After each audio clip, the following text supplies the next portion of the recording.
Inilah Husain, cucunda Nabi.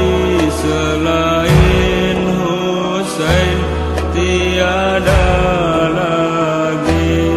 Ibunya syahidah dengan luka hati. Abahnya syahid ditikam belati. Abangnya syahid diracuni.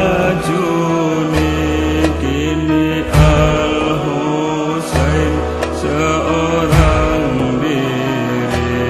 Ya syahid, ya mazlum, ya imam, ya Husain. Ya syahid, ya mazlum, ya imam, ya Husain. Inilah raga mirip Rasulullah, pemuda surga, kekasih Allah, putra termulia Ali Asadullah, adik tercinta Hasan Hujatullah. Punggungnya dipasak puluhan tombak, dicincang-cincang ratusan pedang. Ya syahid, ya mazlum,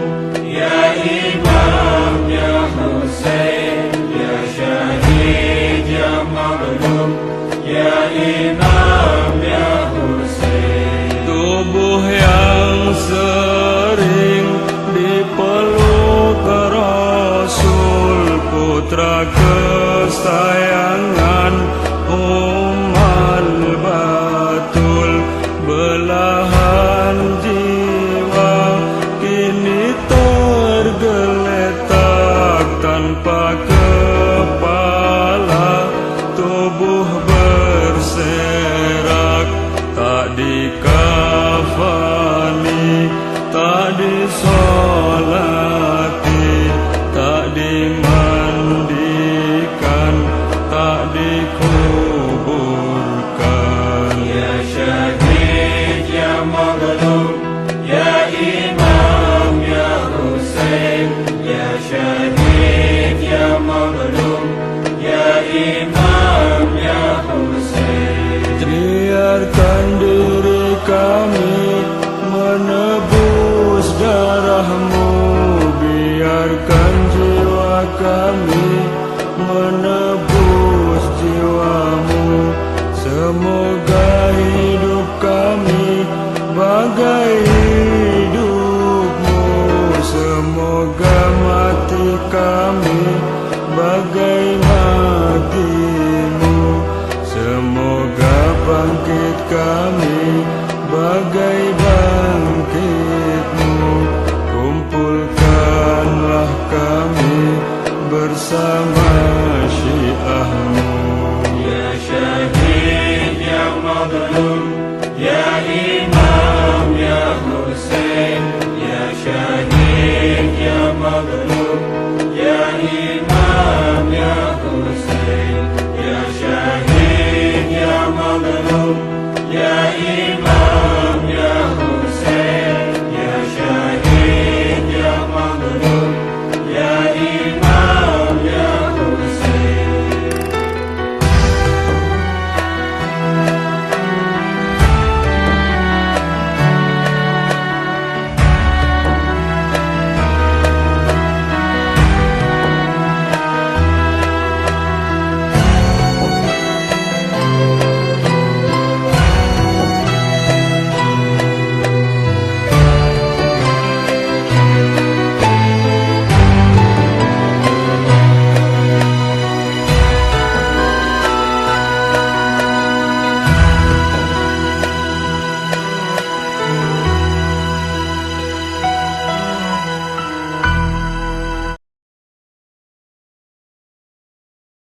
أعوذ بالله من الشيطان الرجيم. بسم الله الرحمن الرحيم.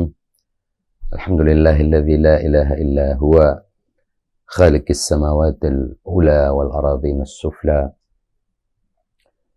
منزل الكتاب والصحف الأولى وله الأسماء الحسنى والمثل الأعلى والصلاة والسلام على نبي الهدى محمد المصطفى الذي دنا فتدلى فكان قاب قوسين أو أدنى وعلى آله مصابيح الدجى والعروة الوثقى والمحجة العظمى والآيات الكبرى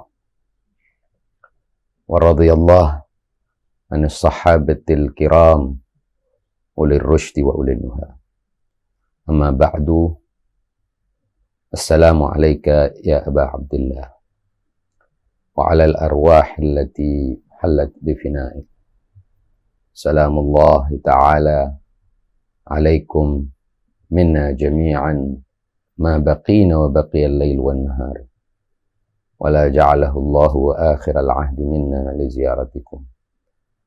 السلام على الحسين وعلى علي بن الحسين وعلى أولاد الحسين وعلى أصحاب الحسين الذين بذلوا مهجهم دون الحسين عليه السلام. إخواني وأخواتي أحبائي في الله، السلام عليكم ورحمة الله وبركاته. Kembali kita menemui bulan Muharram, di mana di dalam bulan ini terjadi sebuah peristiwa agung, peristiwa yang mengubah banyak hal dalam perjalanan sejarah umat Islam maupun umat manusia secara keseluruhan. Sebuah peristiwa yang memang secara ruang dan waktu terjadi di tempat tertentu dan di waktu masa lampau. Namun demikian, efek dan implikasi serta hikmah dari peristiwa ini meluas dan dapat dipelajari oleh siapa saja di semua zaman dan di semua waktu. Dan di antara yang dapat kita ambil pelajaran dari peristiwa yang sangat spektakuler tersebut adalah bagaimana sekelompok elit kebenaran berhadapan dengan sekelompok elit kebatilan. Sekelompok elit yang berjuang untuk nilai-nilai universal, kemanusiaan, kebenaran, keadilan, dengan sekelompok elit yang berjuang juga di sisi lain untuk kepentingan-kepentingan sesaat, kepentingan duniawi, kekuasaan, dan juga kenikmatan-kenikmatan. Dua elit ini bertemu dalam berbagai babak. Dimulai dari Rasul Shallallahu Alaihi Wasallam sebagai pemimpin elit kebenaran, menggalang dan menggerakkan agar elit kebenaran ini memiliki kekuatan, kemampuan, dan daya untuk menghadapi elit kebatilan dan kebodohan, juga kekuasaan di masanya. Maka kita tahu bahwa Rasulullah Shallallahu Alaihi Wasallam pertama kali mendeklarasikan dakwah dan misi kerasulannya di Mekah, didukung oleh sejumlah elit yang ketika itu adalah tokoh-tokoh masyarakat Mekah, agar misi beliau dapat terus berlangsung dan tumbuh dan berkembang meskipun ada tekanan yang begitu besar dari elit musuh atau elit kebatilan yang ada ketika itu. Dimulai dari Di Mekah itu pula Nabi membangun elit kebenaran yang dapat mendukung perjuangannya dan misinya. Kita tahu di Mekah Rasulullah Shallallahu Alaihi Wasallam setidaknya didukung oleh dua tokoh besar, yaitu Sayyidina Abu Thalib untuk mengamankan, mungkin kalau sekarang disebut sebagai dimensi atau mengamankan aspek sosial politik perjuangan Rasul. Lalu ada Sayyidatuna Khadijah Al-Kubra untuk mengamankan aspek ekonomi dari perjuangan Rasul. Pada saat kedua tokoh besar ini wafat, kita tahu Rasulullah kemudian harus meninggalkan Mekah dan berhijrah ke Madinah. Namun sebelum Rasulullah berhijrah ke Madinah, beliau juga telah membangun elit yang dapat mendukung perjuangan beliau di Madinah tersebut. Tetapi pada saat Rasulullah berhijrah, elit kebatilan yang ada di Mekah, yang kerap kita sebut sebagai kafir Quraisy, itu tetap eksis dan masih memiliki modal-modal sosial politik dan ekonomi untuk melawan dan memerangi misi kerasulan dari baginda Rasulullah SAW. Maka terjadilah berbagai konfrontasi, konflik, sampai kepada perang. Konflik dan perang yang terjadi kala itu juga mencakup berbagai dimensi, bukan hanya sekedar yang sering kita baca dalam sejarah, yaitu perang militer, ya, seperti perang Badar, Uhud, Hunain dan lain sebagainya, tapi juga terjadi perang ekonomi yang dahsyat, juga perang sosial politik berupa propaganda untuk melemahkan dakwah Rasul. Elit kebatilan ini kemudian takluk secara lahiriah pada kekuatan dan kesuksesan dakwah Rasul dan perjuangan Rasulullah pada Fathu Makkah. Sebagaimana yang kita ketahui, pada saat Rasulullah membebaskan Makkah dari elit atau oligarki Makkah ketika itu, posisi elit Makkah dan oligarki Makkah yang selama berbelasan tahun memusuhi Rasul itu posisinya sudah sangat lemah, kehabisan energi, kehabisan modal, kehabisan, hampir nyaris rata-rata mereka itu bangkrut. Tetapi mereka tetap masih memendam dendam, ya. Dan jangan lupa bahwa dendam itu juga salah satu motivasi orang untuk bergerak dalam hidup ini. Tentu dendam adalah motivasi yang bisa dikatakan sebagai motivasi kebencian yang bisa membakar orang, menyulut semangat orang, dan mengelektrifikasi orang untuk bergerak, meraih apa yang, atau memuaskan dendam yang mereka miliki. Nah, pada saat Fathu Makkah, elit Makkah yang semula terus-menerus memusuhi Nabi, memerangi Nabi ini, masih ada dan masih hidup. Rasulullah Shallallahu Alaihi Wasallam tentu sebagai Nabi Rahmat yang membawa misi Islam yang penuh dengan rahmat, sebagaimana yang kita baca di dalam Al-Quran, wa ma arsalnaka illa rahmatan lil alamin, tidak melakukan perbuatan, bahkan tidak melakukan pengadilan sebagaimana raja-raja atau penguasa-penguasa ketika menaklukkan musuhnya, bahkan markas besar musuhnya. Rasulullah berbeda dengan raja-raja yang lain. Oleh sebab itu, ketika Abu Sufyan dalam Fathu Makkah menyatakan kepada Abbas, paman Nabi, bahwa kerajaan Arab kini telah direbut oleh Rasulullah, Abbas, paman Nabi, ketika itu marah sekali. Waihak, ya Abu Sufyan, celaka engkau wahai Abu Sufyan. Muhammad bukanlah seorang raja. Muhammad bukan penguasa sebagaimana penguasa-penguasa yang lain. Abbas memberitahu Abu Sufyan bahwa Rasulullah adalah seorang nabi dan beliau memiliki misi kenabian. Dan tentu misi kenabian bukan kekuasaan duniawi. Misi kenabian juga bukan ingin mengukuhkan, mengkonsolidasi diri sebagai penguasa. Ini barangkali juga bahkan di tengah-tengah orang Muslim juga ada kesalahpahaman seperti ini.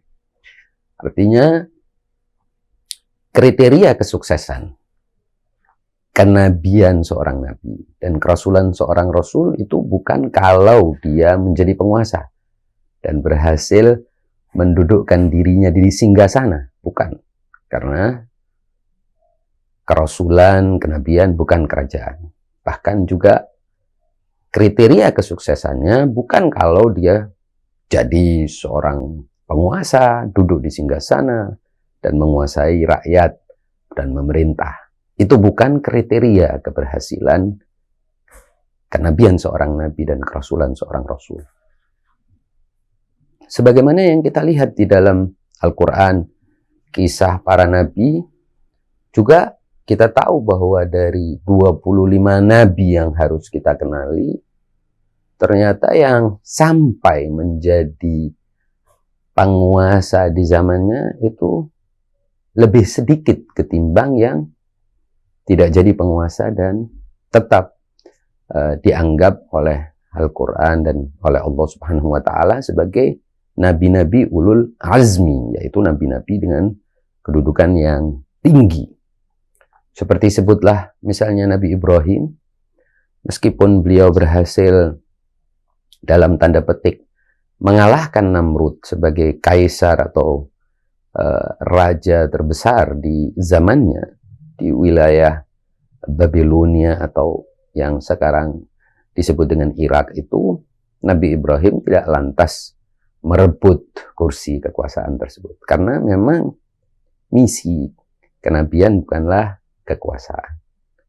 Begitu juga dengan Nabi Musa sebagai nabi terbesar Bani Israel, ketika berhasil menenggelamkan Firaun dan bala tentaranya di dalam sungai dan berhasil lolos dari kepungan bala tentara Firaun. Pada saat itu beliau tidak lantas balik dari sungai itu dan kembali ke Mesir untuk menduduki kerajaan atau kursi kosong Firaun yang telah tewas dan tenggelam bersama seluruh bala tentara atau elit tentaranya. Tidak. Karena misi Nabi Musa bukan untuk menjadi raja. Dan begitu seterusnya. Jadi dari sekian nabi yang kita kenal, itu hanya Nabi Dawud dan Nabi Sulaiman yang kemudian menjadi raja di zamannya. Itu pun mereka menjadi raja atas perintah Allah dan juga bukan sebagai misi utama. Di sini memang seringkali kita gagal memahami agama. Kita mengira agama harus menduduki kekuasaan, harus mencengkramkan kekuasaannya pada masyarakat. Sama sekali tidak. Dan itu juga yang terjadi pada Fathu Makkah.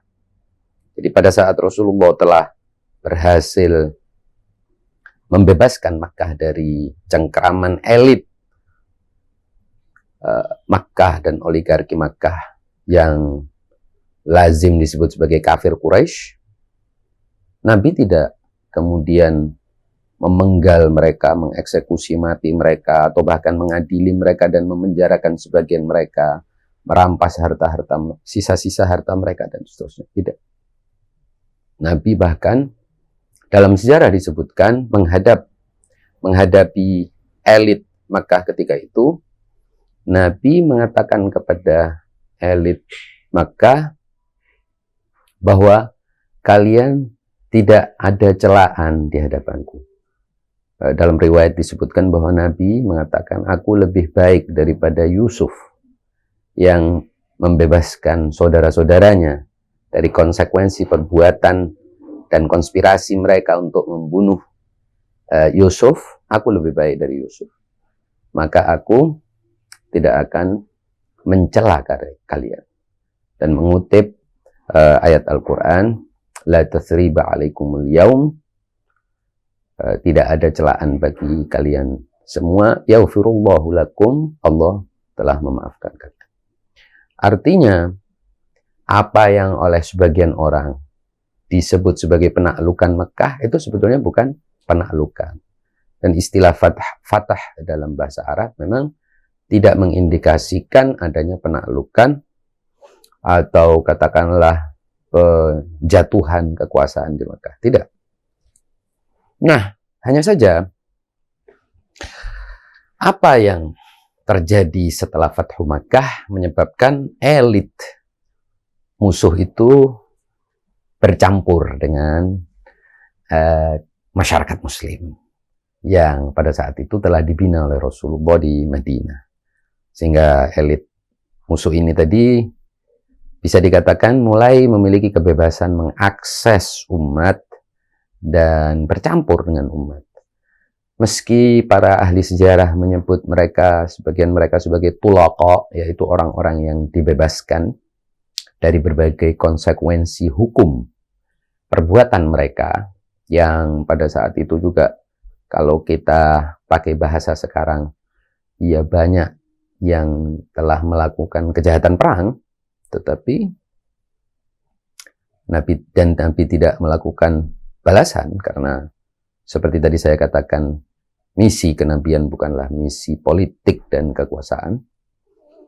Meski ini seringkali orang masih salah paham dan mengira misi itu adalah misi kekuasaan, sehingga kalau sudah mengalahkan musuh, ya sudah, musuhnya itu dipenjara, diinjak-injak. Nah, itu tidak seperti itu dan jauh dari sifat seperti itu. Misi para nabi, para rasul, dan juga nanti akan kita jelaskan para imam adalah misi utamanya adalah pendidikan manusia. Pengajaran pada manusia. Dan sebagai guru, pengajar, pendidik, tugas mereka adalah menyampaikan pendidikan, nilai-nilai, ajaran-ajaran. Bukan berkuasa. Apakah mereka berkuasa atau tidak berkuasa? Itu tidak penting. Bagi misi mereka untuk mendidik umat ini. Mendidik manusia. Mengajari manusia dan memberi teladan mereka. Inilah misi para nabi, rasul, dan imam. Dan itulah salah satu yang menyebabkan musuh ini kemudian mampu merasuki umat dan bergaul dengan umat ini dan diperlakukan sama seperti manusia-manusia yang lain oleh Rasul Shallallahu Alaihi Wasallam. Lalu kita tahu bahwa setelah Fathu Makkah, tidak lama kemudian Rasulullah baginda Nabi wafat, dan wafat Rasulullah ini melahirkan guncangan yang besar. Umat ini terkejut oleh wafat Rasul. Sedemikian terkejutnya digambarkan dalam sejarah bahwa mereka sampai berteriak-teriak histeris dan hampir seluruh penduduk Madinah itu menangis histeris, ya, terseduh-sedan melihat keadaan itu. Bahkan dimulai dari ketika Rasulullah sakit itu, mereka sudah gelisah dan tidak tahu mau apa dan bingung menghadapi itu, dengan anggapan barangkali sebagian mereka akibat mungkin pelajaran akidah yang belum tuntas bahwa seorang nabi yang dekat dengan Allah harusnya panjang umur dan tidak wafat. Ini juga masalah yang kemudian secara implisit, ya, diindikasikan oleh Allah Subhanahu wa taala di dalam Al-Qur'an. Afa immata au qutila inqalabtum ala aqabikum. Dan sesungguhnya apakah kalau dia, artinya Muhammad, wa ma Muhammadun illa rasul, dan Muhammad itu tidak lebih daripada seorang rasul, kata Allah di dalam Al-Qur'an. Apabila dia wafat atau mati atau terbunuh, apakah kalian akan berbalik berbalik kembali kepada ajaran-ajaran kejahilan dan kebodohan masa lalu atau tidak? Ini satu ayat Al-Quran yang menunjukkan bahwa sebagian orang berpikir bahwa kalau orang dekat dengan Allah, maka tidak akan wafat, abadi hidup. Ini ciri orang dekat dengan Allah. Ini kesalahan berpikir yang ada, kesalahan berpikir yang ada di sebagian pikiran orang ketika itu, di sebagian benak sebagian orang ketika itu. Nah, ketika melihat Rasulullah sakit dan sakitnya makin parah dan akhirnya beliau wafat, orang-orang ini seperti tidak tahu mau apa. Padahal Rasulullah telah menjelaskan seluruh, dan tidak mungkin Rasulullah tidak menjelaskan detail apa yang harus dilakukan oleh umat ini. Karena kalau Rasulullah belum menjelaskan itu, berarti beliau gagal menyampaikan sesuatu. Dan ini sudah diterangkan di dalam Al-Quran. Allah sudah menyebutkan bahwa sampaikan semua, ya kan? Wa in lam taf'al fama ballaghta risalah. Jadi kalau engkau tidak menyampaikan semuanya, berarti engkau tidak menyampaikan risalah secara utuh. Na'udzubillah. Tidak mungkin seorang muslim menganggap bahwa Rasulullah tidak menyampaikan semuanya. Jelas Rasulullah telah menyampaikan semuanya, termasuk apa yang akan terjadi pada dirinya, yaitu beliau akan wafat. Dan apa yang harus dilakukan umat apabila beliau wafat, yaitu umat harus menjaga taklif, tanggung jawabnya masing-masing, dan mengamalkan perintah yang telah disampaikan oleh Rasul, yaitu mengikuti pemimpin yang telah juga ditunjuk oleh Rasul. Nah, apa yang terjadi kemudian? Kita tahu bahwa elit umat ini tidak bergerak secara kompak untuk mengikuti perintah Rasul. Jadi elit ketika itu terbagi, terbelah jadi dua. Nah, lantas apa definisi elit? Kita harus tahu bahwa yang disebut sebagai elit itu belum tentu orang yang pakaiannya mewah, belum tentu orang yang kaya, belum tentu. Definisi elit yang paling sederhana adalah sekelompok individu dalam masyarakat, sekelompok manusia dalam masyarakat yang memiliki pengaruh terhadap kebanyakan masyarakat. Ini disebut elit. Jadi elit itu orang yang bisa mempengaruhi kebanyakan orang lain. Dia bisa tampil sebagai orang kaya, dia bisa tampil sebagai ilmuwan, dia bisa tampil sebagai orang zuhud, dia bisa tampil sebagai orang sufi, dia bisa tampil sebagai apapun. Yang jelas, yang disebut elit dan tidak akan disebut sebagai elit kalau dia tidak memiliki pengaruh dan tidak bisa mempengaruhi kebanyakan orang ini tadi. Nah, elit Muslim ketika wafatnya Rasulullah terbelah menjadi dua. Mereka yang tetap ingin patuh taat kepada Nabi, dan elit yang bimbang. Apa yang harus dilakukan? Bingung. Bagaimana ya caranya menyelesaikan masalah? Dan ini entah disengaja ataupun tidak disengaja, mungkin karena kurang paham dengan apa yang disampaikan Nabi, ataupun paham tetapi mengingkari semua itu, atau campuran dari semua itu, atau dipengaruhi oleh elit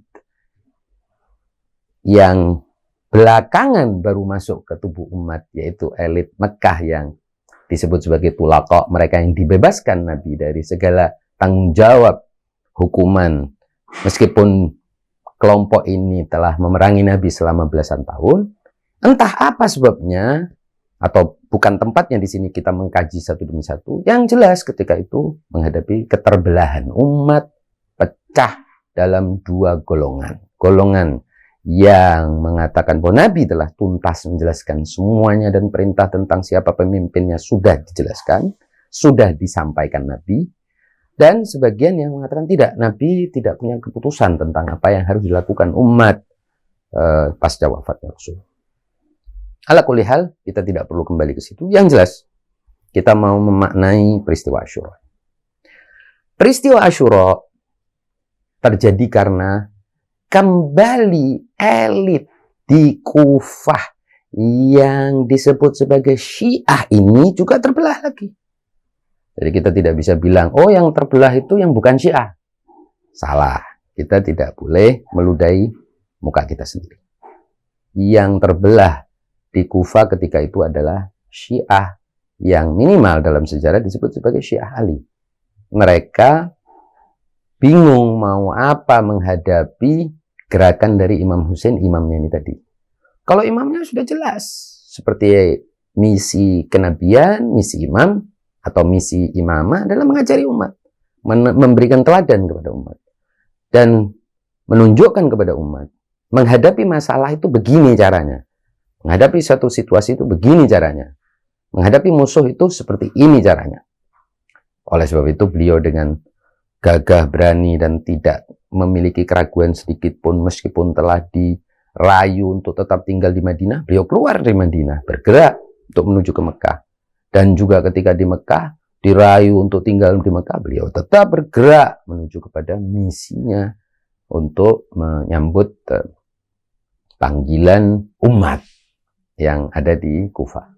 Hanya saja di Kufah ini kemudian terbelah.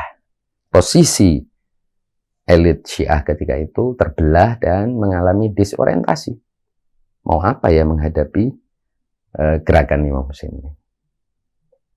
Kalau kita sedikit membayangkan hal lain yang terjadi. Misalnya, kalau sebagian elit itu kemudian memutuskan untuk membawa umat dan mendorong umat untuk menjemput Imam Hussein di Karbala, pasti peristiwa Karbala tidak akan terjadi, minimal tidak akan terjadi sebagaimana yang kita lihat atau kita baca dalam sejarah. Tidak akan terjadi kebrutalan seperti itu. Tidak akan terjadi pembantaian seperti itu. Minimal akan terjadi perlawanan yang cukup sengit sedemikian sehingga terjadi balance of power atau keseimbangan kekuatan. Minimal Bani Umayyah ketika itu yang dipimpin oleh Yazid, laknatullah alaih, itu memikirkan ulang taktik dan strateginya menghadapi Imam Hussein. Tidak akan terjadi seperti ini. Tapi ternyata tidak ada sambutan dari elit di Kufah. Bahkan elit musuh yang terdiri dari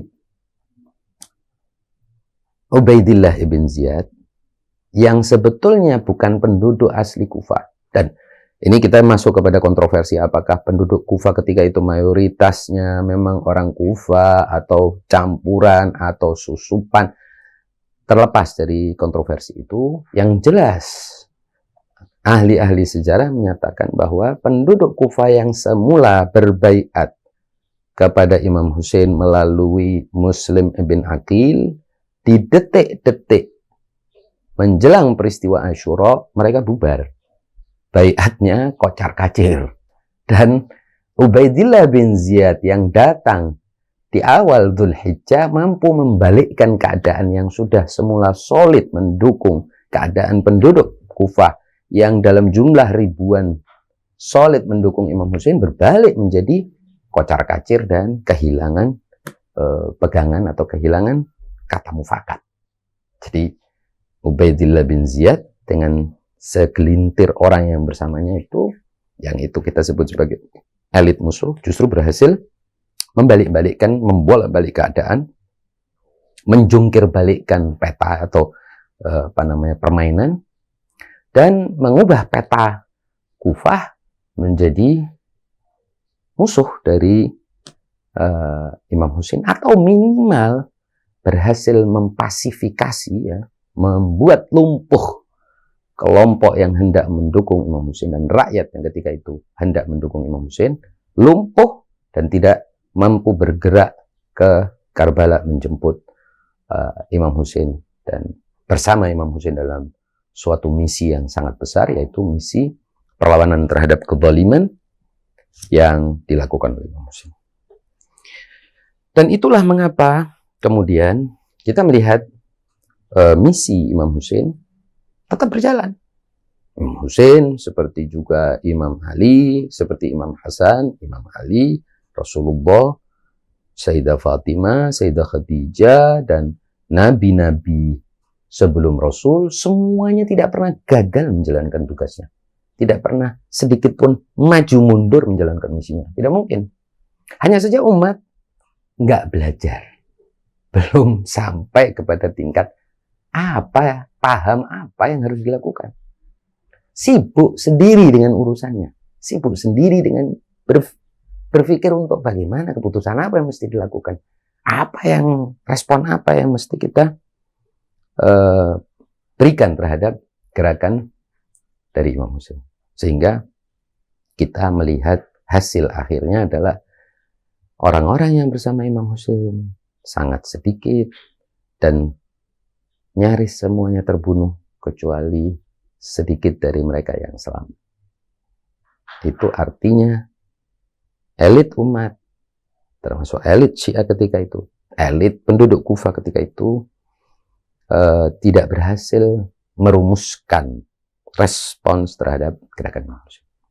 Mengapa hal ini terjadi? Pertanyaan besar adalah karena mereka tidak memahami arti pemimpin dan tidak terbiasa dalam keterpimpinan. Bagaimana menjadi umat yang terpimpin, elit, meskipun elit tapi tetap terpimpin dan mengikuti suatu arahan dari pemimpin secara cerdas, bijak, tepat, dan sahih, taat asa, taat pada aturan, dan seterusnya. Dan bukan kasak kusuk menebarkan kebingungan, menebarkan kecurigaan, keputusasaan, kontroversi. Yang satu ngomong A, yang satu ngomong enggak betul A. Seolah-olah yang B ini lebih pintar dari yang A. Dan memang motifnya hanya untuk menunjukkan B ini, saya ini lebih alim dari dia, lebih hebat dari dia. Ada terjadi kontroversi. Dalil saya lebih kuat, dalil kamu lemah. Dan kalau begini terus, pemimpin itu tidak, kalaupun hadir pemimpin, sehebat apapun pemimpin itu, kepemimpinannya tidak akan efektif karena dia masuk di tengah-tengah umat yang bingung.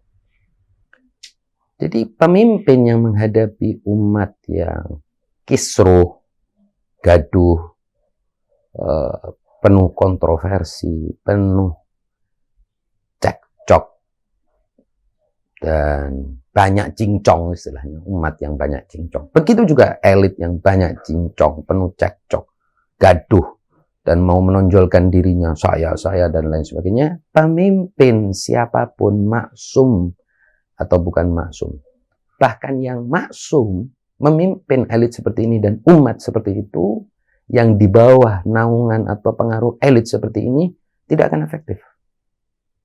Tidak akan ada gerakan dari masyarakat, elit, dan pemimpin itu ke arah yang sama. Tidak mungkin. Jadi, masyarakat seperti ini dengan elit yang penuh dengan egoisme, penuh dengan arogansi, kontroversi, cekcok dan cincong, banyak cincong, ini elit yang akan merusak pikiran umat.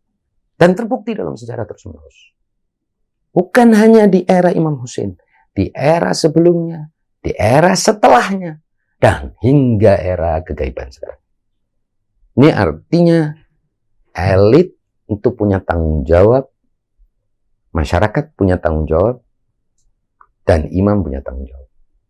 Imam selalu menjalankan tanggung jawabnya, apalagi yang maksum. Tetapi apakah elit telah menjalankan tanggung jawabnya? Yang disebut sebagai ustadz-ustadz ini tadi, ulama ini tadi, apakah mereka sudah menjalankan tanggung jawabnya? Dan apa tanggung jawabnya? Sebagian orang mungkin mengira tanggung jawab saya memimpin. Oh, belum tentu, barangkali tanggung jawab kamu dipimpin. Barangkali kamu ini memang lebih butuh dipimpin ketimbang memimpin. Barangkali tanggung jawab kamu itu belajar bukan mengajar. Lebih banyak mendengar daripada berbicara. Barangkali, siapa tahu. Lah kalau kamu bicara terus, ilmunya dari mana? Belajar di mana? Baca apa? Cuman sekedar baca tidak menyebabkan orang alim. Jangan salah. Belajar harus dengan guru.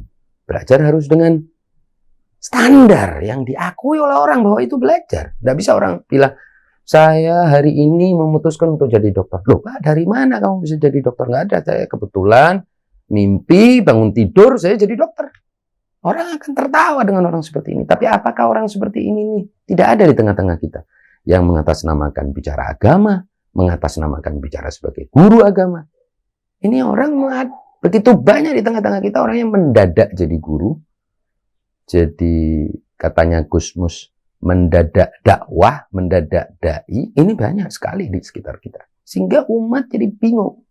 Padahal posisi mereka adalah elit, posisi yang bisa mempengaruhi umat.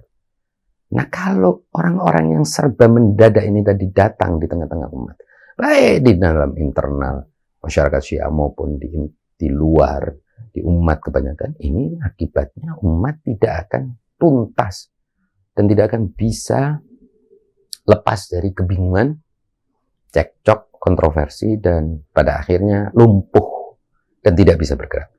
Tahu banyak informasi keliru yang masuk ke dalam kepalanya dan pada akhirnya diinternalisasi dan dipahami oleh batinnya juga secara keliru informasi tersebut, dan akhirnya orang ini punya akidah yang batil, dan alih-alih tumbuh kekuatan di dalam umat ini, bertambah kelemahannya dan pada akhirnya bangkrut. Dan itulah yang kita saksikan pada 61 Hijriah. Ketika pemimpin dan elit kebenaran bersama pemimpin yang maksum ini tadi bergerak menuju Karbala untuk meraih syahadah demi menegakkan kebenaran dan keadilan, umat dan elit umat ketika itu tidak bisa melakukan apa-apa. Justru musuh dan elit musuh dan pasukannya yang getol, determine, penuh tekad untuk menghabisi. Dan tidak bisa tidak, hukum alam berjalan. Terjadi pembantaian, terjadi tumpah darah. Hikmah terbesar dari semua ini adalah setiap orang punya tanggung jawab untuk dijalankan. Makanya hadis yang sangat terkenal diriwayatkan oleh jalur Ahlul Bait maupun jalur Ahlus Sunnah, kullukum ra'in wa kullukum mas'ulun an ra'iyati. Kalian semua itu pemimpin dan kalian semua bertanggung jawab terhadap siapa yang kalian pimpin. Nah, siapa yang kalian pimpin bisa jadi anak kita, saudara kita. Nggak usah menjadi pemimpin besar, memimpin diri sendiri juga belum tentu. Dan ada ya seorang ahli ma'rifat yang mengatakan bahwa hadis ini boleh jadi tanggung jawabnya ra'iyah itu. Artinya apa yang harus kita pimpin itu boleh jadi adalah mata, telinga, hidung kita sendiri, organ tubuh kita sendiri. Ini yang harus kita pimpin. Jangan sampai kita menjadi pemimpin orang lain dengan tubuh yang berbeda-beda dan puluhan, padahal kita belum bisa memimpin organ-organ kita, organ-organ biologis kita. Mata kita tidak bisa kita pimpin, telinga kita tidak bisa kita pimpin. Mulut kita yang paling berbahaya tidak bisa kita pimpin. Farji kita tidak bisa kita pimpin. Artinya alat-alat kemaluan kita tidak bisa kita pimpin, terus kita mau memimpin orang lain. Nah, ini semua kebohongan dan kepalsuan tidak akan memberikan efek hakiki. Namanya palsu ya palsu. Namanya dusta ya dusta. Beda dengan nyata. Ini sudah badihi, persoalan yang badihi. Nah, saya kira ini yang hendak saya sampaikan sebagai hikmah dari peristiwa yang agung. Peristiwa syahadah Abu Abdillah Al-Husain salamullahi ta'ala. Semoga Allah subhanahu wa ta'ala melalui kenangan kita atas peristiwa agung dan peristiwa besar serta tragedi akbar ini dapat menghubungkan kita dengan Abu Abdillah Al-Husain salamullahi ta'ala alaih dan memberikan sambung rasa kita dengan beliau dan putra beliau Ali bin Husain dan putra-putra beliau yang turut syahid dan gugur sebagai syahid di Padang Karbala, juga sahabat-sahabat setia beliau yang tidak ada tandingannya dalam sejarah manusia, kesetiaan mereka, pengorbanan mereka, dan kegigihan serta kesiapan mereka untuk bersama pemimpinnya mengarungi dan menjalani semua tahap-tahap yang telah terjadi tersebut. Demikian, azzamallahu ta'ala ujurana ujurakum bimusabikum bimusabina bi Abi Abdillah Al-Husain. Assalamu ala Al-Husain wa ala Ali ibn Al-Husain wa ala aulad Al-Husain wa ala ashab Al-Husain alladhina بذلوا مهجهم دون الحسين عليه السلام ورحمة الله وبركاته. والسلام عليكم ورحمة الله وبركاته. السلام عليك يا أبا عبد الله وعلى الأرواح التي حلت بفنائي، عليك مني جميعا سلام الله أبدا. ما بقيت وبكي الليل والنهار، ولا جعل الله آخر العهد مني لزيارتكم. السلام على الحسين وعلى علي بن الحسين وعلى أولاد الحسين وعلى أصحاب الحسين.